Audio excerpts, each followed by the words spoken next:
Dear students, this is the program from the chapter number 4.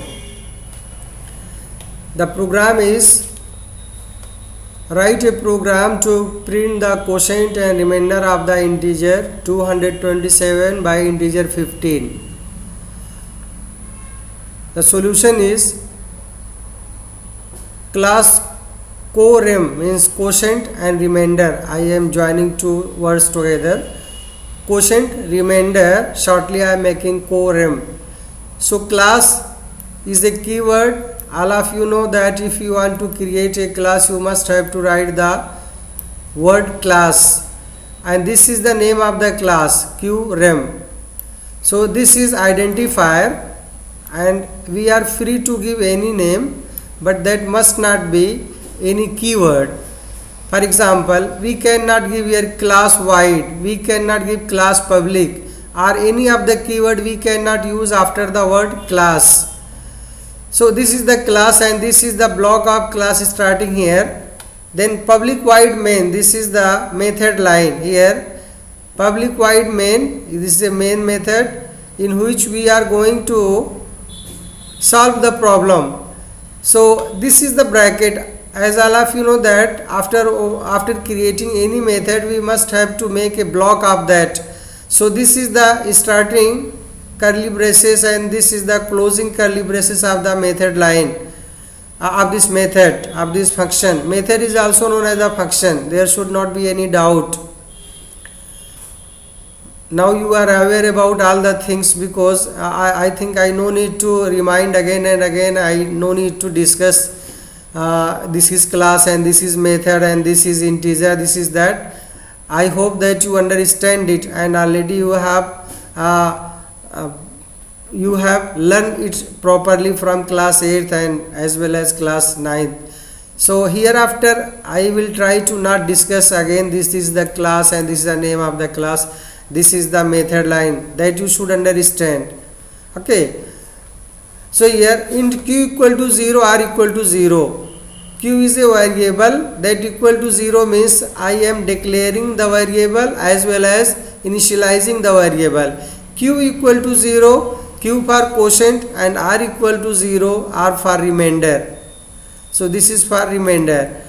Int is the data type for both. All of you know that if you are having multiple variables of the same data type, so we can create it like int q equal to 0, r equal to 0, c equal to 0, d equal to as much as we need.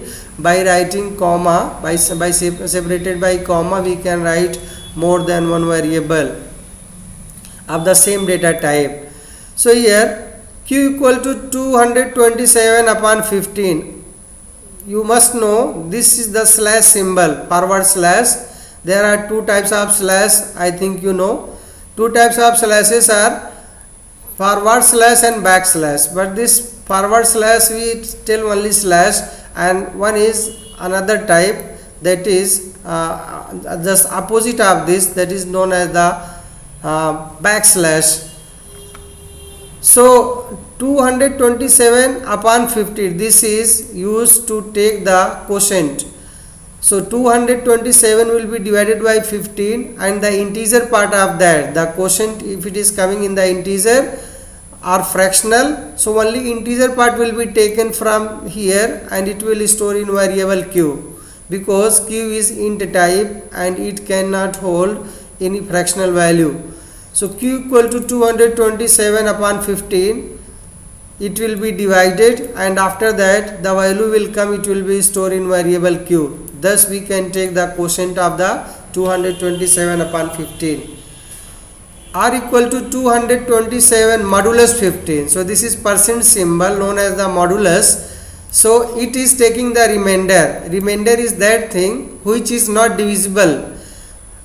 Here 15 is the divisor. We are going to divide 227 by 15. So the value which will not be divided by 15 means that will be less than 15. Any value is coming, that is the remainder. For example, 16 modulus 15. So 15 1 the 15, and now 1 will be remainder, that cannot be divided by 15. That cannot be divided by 15. So 1 is remainder. So remainder is that value which cannot divide by the divisor. So here R will contain the remainder, and after that it will be printed here, system out println quotient equal to plus q. So this system out println quotient written in the double quotation mark will print as it is, and the value of q, that is the quotient, will be printed, and R is having the remainder, and this remainder word will be printed as it is because it is written in the double quotation mark. Thus this program will be over. The next program is a program to print the ASCII code for Z, character M, character @ and 3. So the name of the class is ASCII because a name of the class must be related to the question. So this is the this program is made for printing the ASCII code of the value. So the class name is ASCII. ASCII, I think all of you know, American Standard Code for Information Interchange. Public void main, this is the method. These are the char, this is the data type. You know that char data type contains the single character in a variable. So here A is variable and Z is constant, character constant. B equal to M, small letter m is stored in variable B. C equal to @ D equal to 3. These are the constants we have stored in different variables A, B, C and D. Here int a1, b1, c1, d1. So these are the 4 variables created here which can store the value because the data type of this is int. Here a1 equal to a, b1 equal to b, c1 equal to c, d1 equal to d. So a1 equal to a is variable. So a1 equal to a is variable and it contains capital letter Z. So the ASCII code of capital letter Z is 90. 90 will store in variable a1 because the data type of a1 is int type. So it can hold or it can store only the numbers, only the numerals. So a1 equal to a is containing Z. So Z cannot be stored in variable a1 because that is of int type. So what will happen? The ASCII code of Z will be automatically, this is called automatic conversion, means implicit conversion.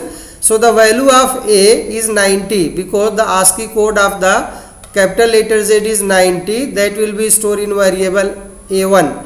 Like that B is containing small letter m, so that is having another ASCII code, and C1 equal to C is containing @ that is also having another type of the another number as the ASCII code, and D1 equal to D is containing 3 is also one character, it is having its own ASCII code that will store in variable D1. So like that it will automatically convert the letters into the its equivalent ASCII code and it will store in variable ABC, A1, B1, C1, D1, and after that it will be printed here. So ASCII code of it is written in the double quotes, it will be printed as it is. So the value of A is variable, so that is equal to Z, capital letter Z. So the answer will come ASCII code of Z equal to A1, that is A1 is having a number of the ASCII code Z of the character Z.